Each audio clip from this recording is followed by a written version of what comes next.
Hello and welcome to the preview of Rosehill Gardens. Aaron Macy's second week on the preview show after Matt Taylor has been sacked to Melbourne. Mark Lambourne, hello there. Hello, Dallas Baker. And I think, you know, we've got the same tired old horses, but we've got a slightly different feel about it. Oh, well, the slightly different feel about it is in Sydney, Mark. And can you just please tell me what's happened? The September wins have come in the last week in July.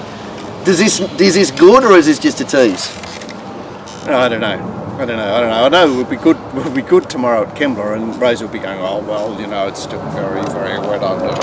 Well, I think that the big key to it is, and I've been monitoring it all week, and I just try to ring Chris Toogood there, and hopefully maybe at half time we might be able to get there, is whether the Bobby Grimbergs have arrived at Rosehill, because they've been looking at the reports, they've been borderline, right. And if the Jews do get there, obviously that then holds the track back from drying. But for those who don't know, in Sydney we've had just over 20 degrees days, but the key to yesterday, today and tomorrow is 20 to 25 kilometre northwesterly warm winds.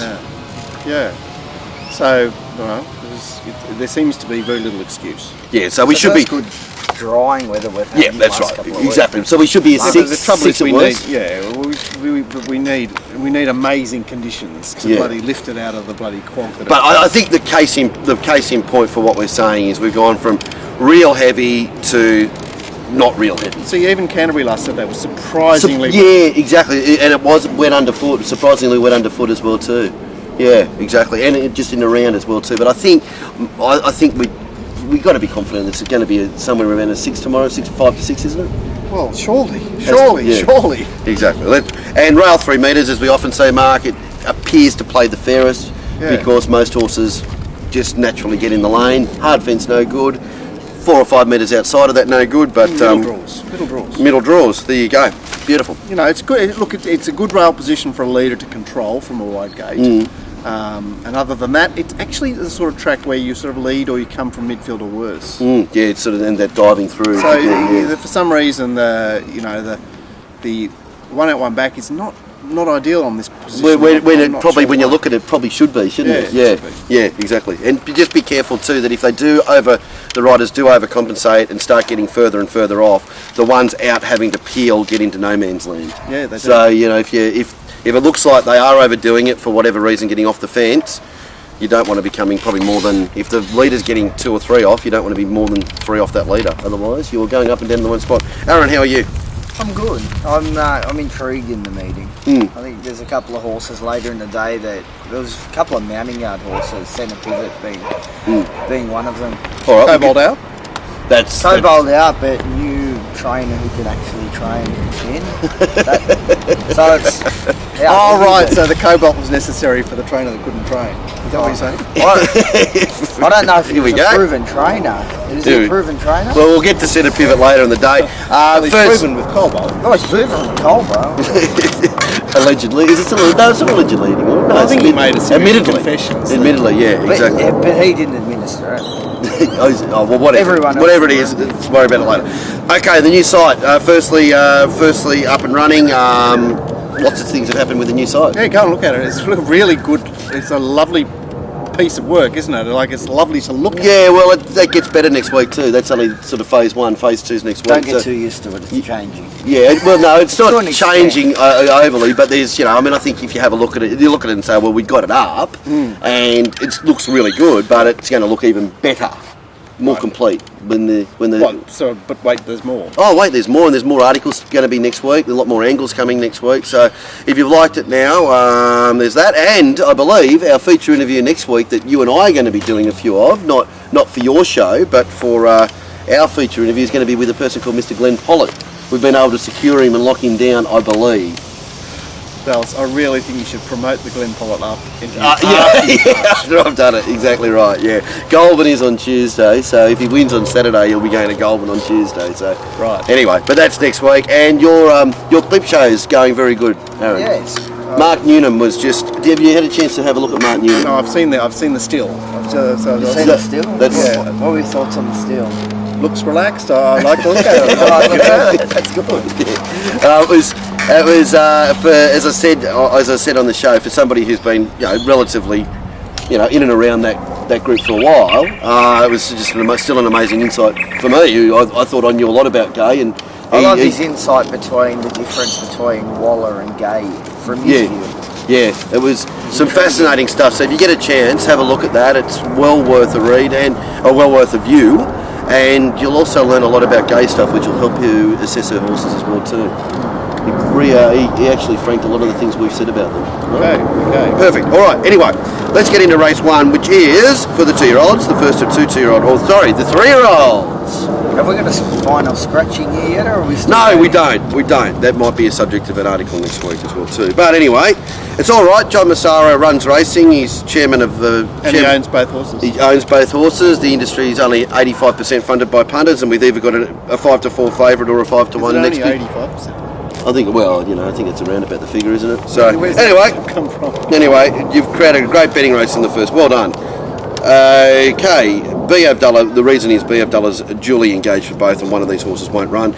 So, as with both of them in, it's $4.20 Japanisme, $2.30 King's Troop, and $6 Tempt Me Not and Check Up. Mark, what happens with the map? One of them leads.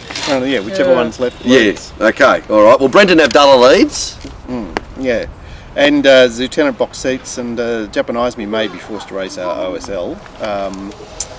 Cheeky Babe, Tempt Me Not off the speed. Snappy One races off the speed, and Bo Hoffer goes back. So there's not a lot happening up front, really. Perfect. All right. Well, in our new way of debating it, the first thing I want to raise, the question is, what are we saying about the lead up with King's Troop starting favourite, Japanisme winning but being up and running, all that sort of shit? What are you saying about the lead up as a quality race, mate?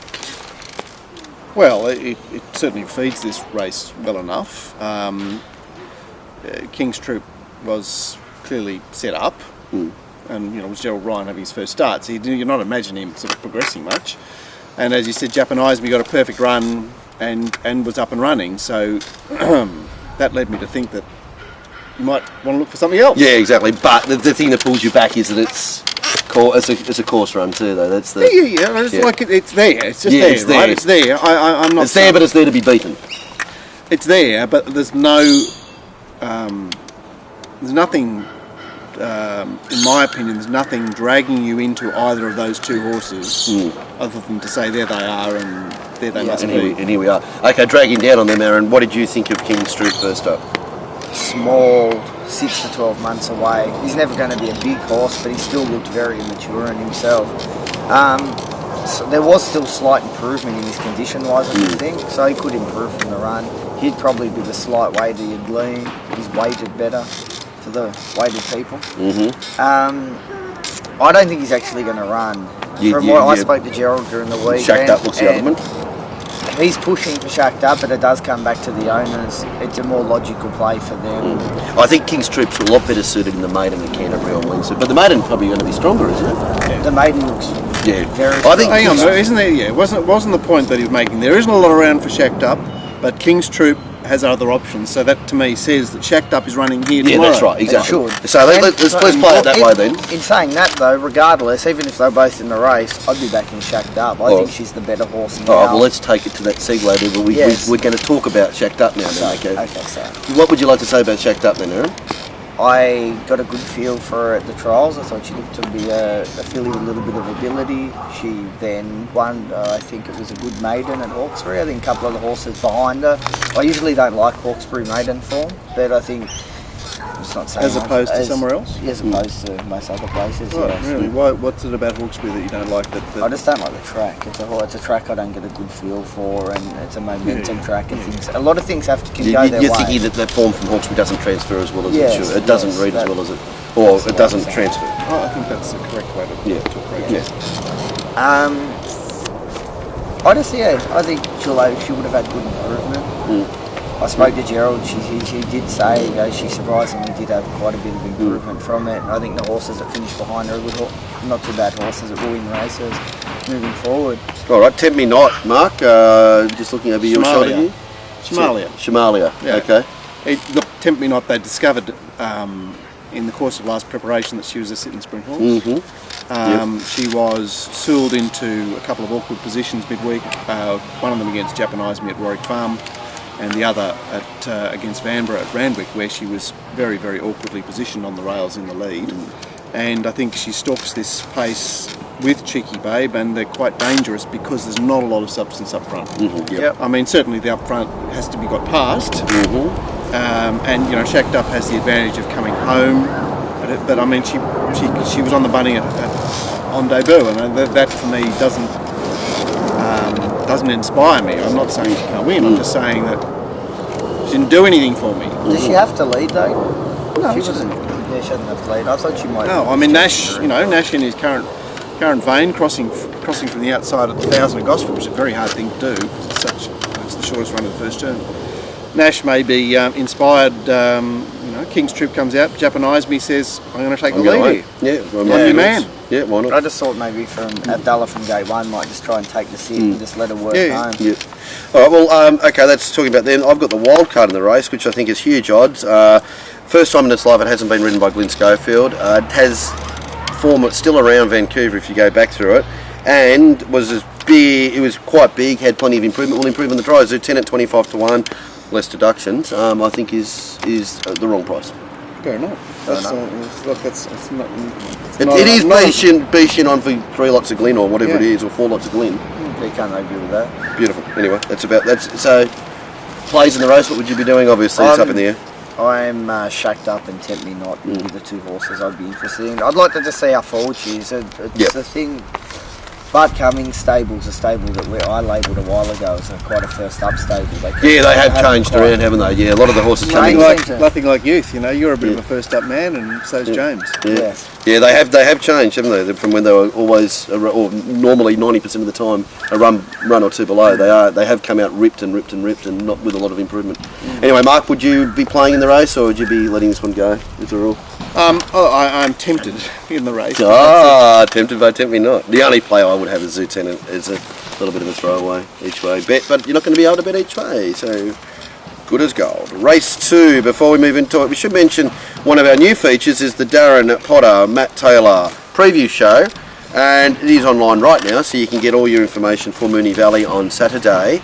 And I should mention that Darren is hitting them out of the park again, which has been great. So the Pro Bet Alive is really something to start considering as we get into, we're a week or two away from that all turning around and becoming winter, and it's time to start getting serious about really consider Pro Bet Alive. We'll have a lot more information about that in the coming weeks, but if you want Darren's Melbourne set, you can get that as well too, just for $55, and away you go, and all through the buying channels. We are really getting close to... Next week is the Missile Stakes and the Rosebud up here. I think horse like Rich Enough resumes in Melbourne, so yeah. I was just at the trials then, Vancouver trial, and then Gay said he'll most likely, if the horse shows that he doesn't need the trial, he'll go straight to San Domenico in 3 weeks. Yeah, lovely. So the horse shows that he doesn't need the trial. Is that what she said? That's what she said. He'll tell us. Yeah, well, she does seem to have a decent handle on it. Yeah, she goes okay. Anyway, all right, that's race. She has gone better, Darren. I don't agree with. I don't know about that. I'm talking about zoning it on feature races. Okay, all right, okay. I'm not going to argue with that business. Yeah, right, okay. yeah. I mean, you're just because you look at this and you see Countrymans and those, and they're the important horses to you. But she's changed to zone in on just the main races now. As Mark Newnham said, she's giving her owners a chance of winning Lotto, and she's very good at actually winning Lotto. Yeah. She's a multiple winner of Lotto. Yeah. Anyway, race 2 for the 2-year-olds over 1,400 metres. Land's End 480, $2.60 Kimberley Star, talking a gay, and $5.50 Wudang Mountain. Mark, who does what? Well, Prince Roo is pretty keen these days. I know he's coming back from a leisurely 15.50 last week, but I mean the point is he's drawn out there. Kimberley Star won't want to be taking the lead. Wudang Mountain surprised me how sort of fresh and preppy he was last week at Warwick Farm. That he was with the lead in a very slow race, but I mean here we go. We've got Nash again, who is liable to be positive. Fulfilled Promise will be on speed, and Self-Esteem from the Deep could push on, but it's it's a race where you'll see a couple from the Deep push on to maybe try and get across horses that punch up underneath, and we'll see what happens there. More Than Fabulous off speed, Rack Tucker and Rosie off speed, Man of Choice off speed, Land's End, I've only seen him once and he came from the back, Exit Only out the back as well. Alright, okay. Aaron, first and foremost, Land's End, what is a type of horse who impressed you at Warwick Farm as a type?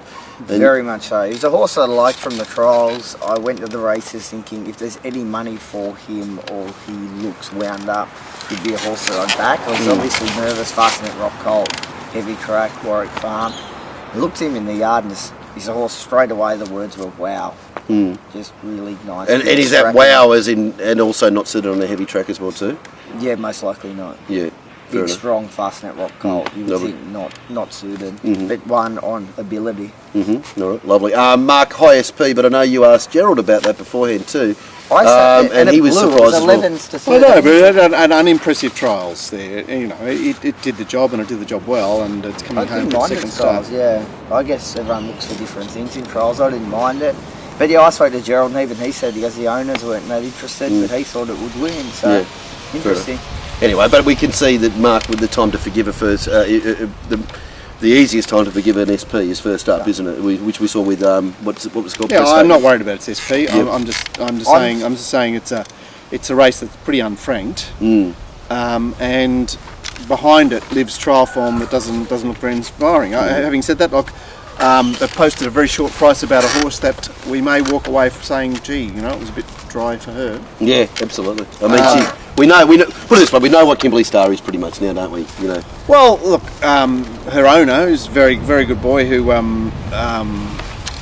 has, you know, been stuck with, has been saddled with some slow conveyances in the past, but kept his enthusiasm levels up. He did ask me if she's only a wet tracker. Yeah. It sort of hadn't occurred to me at that time, but I mean, it's quite possible that she's been well suited in the deed conditions that we've had in her last two wins. So look, there's a question to answer there, and I see her being tested in the betting on account of that. Yeah, I said it's 6 to 4. Lay. Yeah. I see your point about the price, but I wouldn't want to be going in there hanging by the balls, you know, for her to get beat either. It's up and running. We've seen it so many times. How many times have we said it the last 6, 7, it's probably 8 weeks now? Fit, up and running, going. That's right. We saw Brenton's horse in the first at Canterbury. That's true. But in saying that, this is the first week where we could be getting close to a 5. Yeah, that's a fair call, but it's still 1,400 metres for 2-year-olds. So I think Aaron's in a perfect position here because if he does find a customer at $2.50. He can take whatever position he likes when he gets to $3.20. That's right, exactly right. We saw Beat Up Gallop put posted on the last start Saturday winning mare in the first at Canterbury on Wednesday. It was put up at $2.10. Yeah. Skyline Blush. Yeah. It got to $5. Yeah, exactly. On the fair. Yeah. $4.40. Yeah. It close enough. You know, it didn't mean that it couldn't win. It just meant that the market went, oh, hang on, you know, there's other bits and pieces that we want to consider here. Lovely. All right, and okay, so we've spoken about those two bits and pieces. What's the bits and pieces you want to consider then, Mark? Well, nothing much. I mean, certainly, you know, Kimberley Star's there. Woodang Mountain run a very slowly run race at Warwick Farm, but he impressed me with the way that he sort of found the line. It was a line-finding win and a win of a horse with a bit of scope. He was the first horse beaten at the turn. Well, I know, but that's because it was such a slowly run race that when the sprint went on, he went, ooh, but then, you know, he picked himself up and did quite a good job. And then was quite soft on the line. The only other horse I want to make mention of is More Than Fabulous, who has his second start at home, and his first start was quite reasonable on a track that was against him on that day, and found the wrong lane at Kembla, and can bob up here, but certainly I think 2 and 3 are in the van here, and great chances. I'm not going to bag number 1, and I'm going to suggest that 6 has something to offer here. All right. My point of view is the horse that I'm interested in is 1. I don't want to take too much of a stick to Kimberley Star. It is Gay, it is Blake Shin, but it is the horse that I'd be interested in backing. Depending on where the track is and depending on what I see with my own eyes in the yard, not just listening to what you've got to say. Yeah. Aaron. I'm rather... That was a Glenn Pollett, I have no respect for you comment. Aaron. No, you know I do. I know what you mean. Yeah, I mean you do want to see for yourself. Yeah, exactly. I'm very interested in the 1. Yeah. I am taking the stick to the 2. I think she's been perfectly set up in her other starts and she's won. She's beat up on lesser horses. She's going to meet 2 horses that actually have ability in 1 and 3. And I'm just a little bit... The one thing with the 3, Woodang Mountain, I was quite inclined to back him. One thing with Waller's horses, I find if they run well fresh, they tend to run flat second up, and that's something I'm just a little bit nervous on. But I think 1 and 3 are definitely the horses moving forward. All right, lovely. Julia Gillard's for Aaron there. Julia Gillard's? Moving forward. Moving forward, yeah, lovely. But the ace that Kimberley Star hold, wide draw, leader, on pace, as you said. Yep. All right, perfect. Before we move into race 3, Mark, what are you doing? Doing good things, Dallas. Prior to yesterday, we had 2 bets and missed out. Yeah, I know you were bemoaning the inside or the 3 metre rail at Gosford, but normally these Central Coast tracks you absolutely destroy. Yeah, but principally, not when they're less preferred, the rail out at Gosford and the 4 metre rail at Wyong. I prefer the other way round. But Kembla tomorrow, and then I think we've got a feast next week, Wednesday, Thursday, Friday. No, okay. It's Hawkesbury and Wyong. Yeah, Glenn's got Goulburn on Tuesday. But anyway, Goulburn Tuesday, yeah. Yeah, so prior to yesterday, in the new cut-down version of betting, had been insanely successful. So since last Saturday, I think there were 3 bets at Newcastle for 2 winners, and Newcastle was really good, wasn't it? 3 bets at Canterbury for the last Foreign Prince, Foreign and Prince then at, what you said $1.90, didn't you? But it was $1.90, $4.60 bet, wasn't it? Yeah, it was $4.60, $4.80, something like that. And Tuesday at Wyong was a winning day, and Wednesday at Canterbury was another winning day with, targeted races. So that's what I'm trying to do. I'm trying to be a little bit more selective, and I think it's working. Okay, fair enough. Target. The new season's target's the buzzword. Target. Boom. And moving forward. All right, lovely. Moving forward, Mark stuff. You can get it there.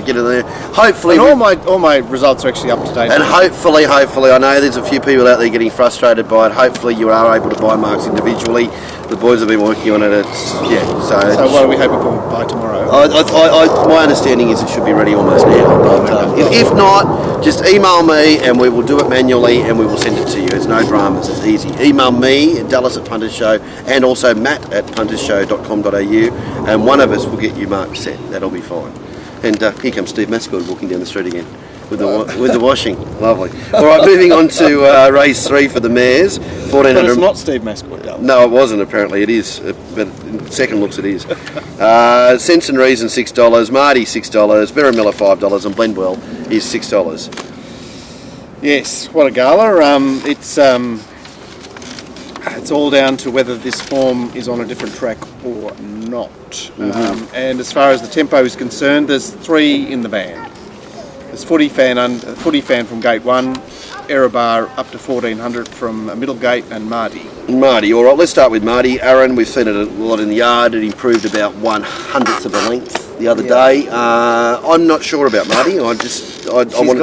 She has to be fitter. One thing that I would like to see, Aaron, if you don't mind, a little bit of homework for you, is if you could speak to your brand new friend Mark Newnham and construct a little article to ask what Marty's goals are, and if she has strip fitter, and then we can put that up online about the same time that people are watching this, and they could get an insight into where Marty's at rather than us just guessing and saying see it in the yard tomorrow.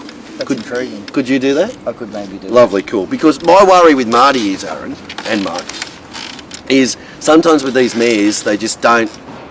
Big girls stay big girls. They don't have it. The ones you see at the gym. They're there all the time. You're looking, going. It's just not working. You've still got for a you. fat ass, and you've been here every day with me. I know. At the same time, so sorry for them. Yeah, and maybe Marty might be that. Well, that's the bigger the cushion, the better the Marty's cushion. Getting the wrong food. Yeah, well, whatever it is. But I would just looking at her last time and the fact that she hadn't improved. I mean, she might be just barrier trolling in this couple getting ready for the next for those early black type races. But I would like you to speak to Mark Newnham and see his point of view on her, because she needed. I thought she would have naturally improved 2-3 lengths the other day, but she hadn't. No, she hadn't. No. So we'll find out off Mark. Hopefully, get that article up just at about the same time. Yeah, about the same time. That'd be good. What are your thoughts on Marty? Mark? Oh, I'm backing it tomorrow, but you're backing it tomorrow. Yeah. It's like the planets align. Yeah. But I can walk away going, well, Dallas was right. Yeah, that's. I'm not saying on one way or the other. I'm just throwing it up as a theory, and because if we're playing A game footy here and everyone's bringing their best, she wins. Simple as that. So she stripped down. She's got it, the Well, improving track. she's also she's away from Randwick. She's back to the happy hunting ground. Yep. She's back to happy hunting ground distance. She's happy hunting ground rider. It's like she's third up. She's raced in the Death last time. Look, everything for me is fantastic. Yep. Everything. Yeah, absolutely. Everything is working for me. Absolutely, as long as she's with us. Yes. Yeah. Because we've seen all this stuff. Just Sense and Reason, Baramello. Like, does anyone? Oh well, we'll take. Have we finished on Marty? Well, we'll take us to Birramilla then. Doesn't it look like a beautiful Waller now with hindsight? A lot of the stuff that Waller does, you look at hindsight and go, oh yeah, the up to the mile, which we all knew was unsuitable for her. The 3 weeks off, back to 1400 metres, Rory Boy off, James McDonald on, down in the weights, which they love. It's her day. Except for the fact that, like, let's go back 2 starts, and like there was Huey giving her every possible chance. It's like yes. You look at the other day and you go, yes, well, okay. Yeah. This is compared to the other day. This is good. But I'm saying that's not the entire story. No, fair enough. All right, so, But she still might not have just run out that 1500. yeah, okay. Yeah. So it's interesting. The furthest win is 1350. Yeah, I think 1400 is right at our limit. But what I'd say about Birramilla, and it's sort of 1400. a little bit like Christy Lee too, they're quite maligned, but I reckon they almost run to their best every time. And I think she's honest. I think if you zoned in on the races you say that Birramilla is right for, her record's quite good. And so when the planets are aligned for her, I think the 2 starts you want to back her in a prep is first start, Yeah. and then find And then Go Day. wherever that may be. Yep, and I think Go Day is just about here. Anyway, Mark, that's Birramilla. That's my thoughts, and I thought she was What's the one. What's the thoughts on Nizrock? We saw a stable mate that looked as fat as a pig, as fat as 2 pigs. Oh, Boss Lane, yeah. I didn't agree with it. I thought he would improve with the run, but I thought he was okay first up. Wow. Yeah, no. I probably saw him as the fattest horse I've seen at the racetrack. Okay, all right. Well, obviously he's happy of the when show. he's happy. Ron he's Quinnan fat and it was happy. at Canterbury. It was weird. It was Ron Quinnan running a double. I just don't even think you think about it. Just don't think about it. No, I don't think you factor it in, do you? I have got Nizrock quite well in the market, but I don't like her at all. Yeah. Okay. At all. Okay, why is that? Well, she's just turning up here trying to do something that I can't visualise her doing. Is it because the win that she got was that sort of surprise tactic win? It was a miracle win. It was a miracle win, exactly right. When things go right, that's what I thought. And yeah, so she sort of caught them with their pants down. And doing that first up against a similar type of horses probably doesn't exactly look right. Can we please talk about the Melbourne horse? Because We can talk had about the so Melbourne much horse. success with Blendwell. with those horses at Randwick, where he just brought them up and went, Yeah. and this one, they turn up with the right rider. Well, who knew that Reagan Bayless was the right rider? But Well, yeah. it's not Kathy, and it's not whoever else he's used. Yeah. Yeah, so Reagan, yeah. This mare appears to be a wet tracker, and most effective at a mile, but what did strike me about her was the fact that she'd been insanely honest throughout. Absolutely. A point, Insanely honest through, run after run after run after a point that Darren Potter impressed upon me earlier in the day, and also that she is a real chaser. Right. She'll chase them down, and she did win against the bias last start at Moonee Valley, and it was a pretty serious bias as well too. Right. Okay. Is there any worry about the stable being under maybe a little bit of duress? Well, they were under duress. They've been under duress 3 for a weeks while, ago at Randwick, weren't they? Yeah, But I watched an interview with him yesterday. He really looks to be under duress. he does, does he? Yeah. Right, but that may matter with first uppers and stuff like that. surely this mare This is doesn't fine. have to worry about it. Yeah.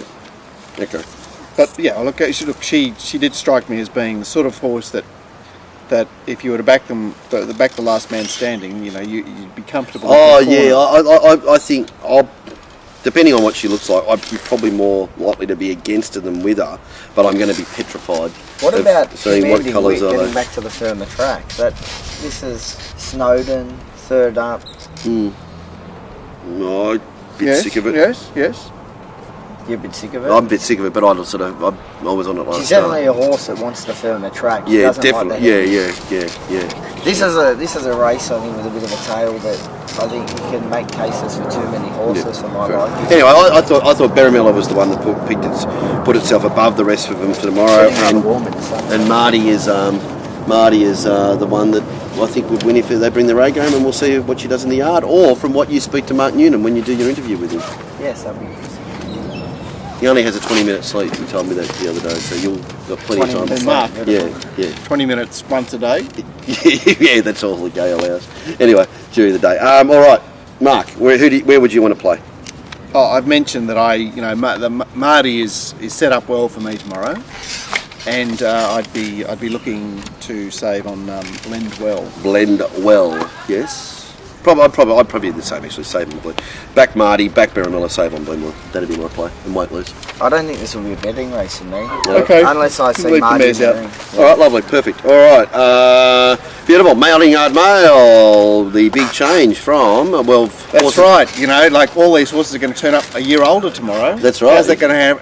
How's the mounting yard going to handle that? It's just going to be bizarro well. But the good thing is too, we're going to have horses that have been running very well because they've been fit, because they've been wet track types, and now changing around to being able to be a little bit more forgiving with them in the yard for not being quite as fit and all of that, and that way those puzzles and all that. And it's still, Aaron, as we see so often, the mounting yard isn't really factored into the big players' betting strategy.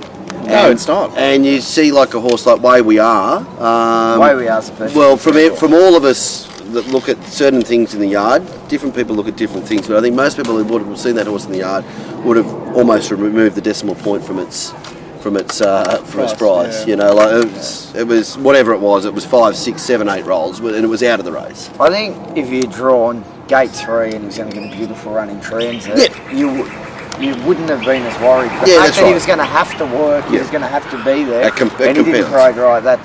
All those stars aligned to say. But a lot of the horses, and even I'll go back to Marty first up, who wasn't in the race first up, but it was still backed after we came back from the yard. Yeah. So it is a great edge, and it's probably one of the last edges that isn't computerised, algorithmed, or whatever into the boys. It's an assumption that they make, isn't it? Yes. Really, you know, horses third up is going to be right. I'm sure but algorithm is on the way, but I still yet you to still, happen. you still got to look at it. Well, Jolko does have someone on track, I believe. So Yeah, but probably the last one. yeah. Anyway, Mounting Yard Mail. Warren Huntley in Melbourne, Glenn Pollitt in Sydney. $55 for the pair, or $33 individually. Jump on board, and you will get the best information from two of the absolute best in the business. Race 4 is the Bisley Workwear Contest over 1,900 metres. Let's just quickly get through it. It's Marinostro $2, Campania $8, or Ghost Pro, or whatever it is, $8, $7, something else. Mark, who does what? Well, this is honest. This is very honest. You know, you've got Zayam and Collar from the deep pressing forward, which should enable Marinostro to box seat and Campania to one out, one back. All right, Marinostro, Mark. Even money, right price or not? Well, it's 1,900. You know, it's a very interesting. That's the key, isn't it? You know, he 1,900 on a drier surface, and we've seen what we've seen of Marinostro in this preparation is that clearly he is adept in wet ground, and that's been the making of him. So we're seeing a drier track and a different distance range to test how he's going.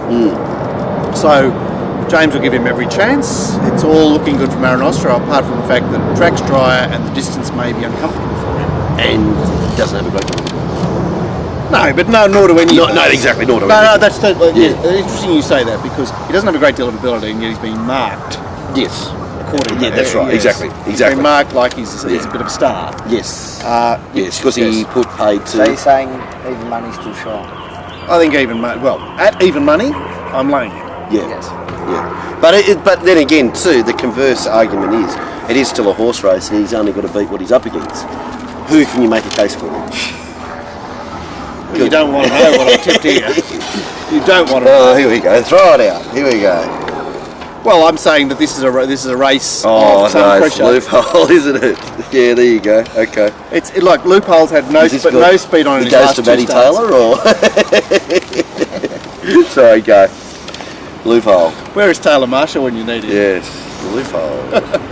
Go. Yeah, I'm not backing him, but I'm just saying that Loophole is a horse that interests me in this race because this promises to be far more urgently run than his last two starts have. And the last time I saw him in a race that had a bit of go about it at Rosehill was back on April 1 when he's bred Eagle to field simply because he got the race run to suit. I'm saying he's a chance of getting the race run to suit here, and he started the shortest in the feed race, which is the 3 weeks ago at Randwick.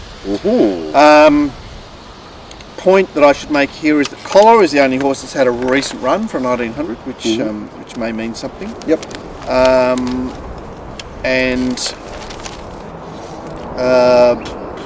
Artabai is a horse that couldn't do much at 1500 and can do something at 1900. Yeah, it's look, the favourite has this race to win. It's up to him. Yep. I'm leaning toward. I don't think I'll play in the race. If I was to play in the race, and if the favourite is to get quite short, the two horses I would look to have something smaller would be Artabai. He was backed first up. Stewie, I think it was. No, it was mainly Stewie. Stewie started it. Yeah. Stewie started what? The Artabai. Artabai. I had something on him first up as well. I thought he always improves second up. He's got quite a good second up record. He's still lightly raced. There's some sort of minor improvement there. And the other horse was Ghost Protocol. Gets the blinkers back on down in the weights. He's a horse that seems to do his best racing on soft tracks. Not so much heavy, but soft. Yeah. And when he gets down in the weights and he's allowed to flash home. And I think with the blinkers on, there's just that show. He'd probably be the only one that, but I'm not even considering it. Anyway. Ghost Protocol? Yeah, Mark? Yeah. No. Well, look, I could entertain him at the price he would be, but it would be as a betting price as like, oh my god, I just flicked it. Yeah, exactly. Yeah. Anyway, that is part one of the preview show.